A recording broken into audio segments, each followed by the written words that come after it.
Morning everyone and welcome back again for our panibagong video for today. So for today's video guys, I'm gonna show you the so-called Pulang Batu waterfalls here, located here at Valencia, Negros Oriental.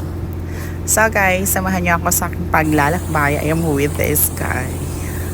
And look at, we're gonna go pass by on a hanging bridge. Kuyaw kay siya gamay kay magsige man siya garo-garo sa jud niya iring. And this girl is from Luzon.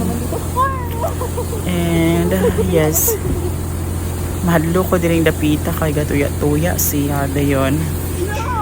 Anang wala ko kasabot sa akong gibati. Sige pa, lakaw pa jud. Sila picture pa sila dira. Nagputol-putol po din siya. Look at the view of the waterfalls. Then dili sad kay siya bugnaw, no?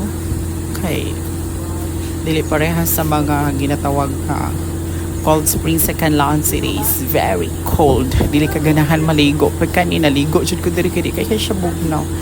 Nang pagkahuman, nag-enjoy me din salam-salam din the rest of the people from different places, and of course na may mga kauban nga taga France na kanisiya taga France po dahil siya French people.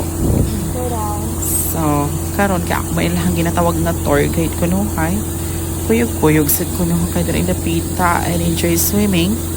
So look at mo ni siyang view. Actually dikhan kay foreigner diri dapita nga kanang ngadto.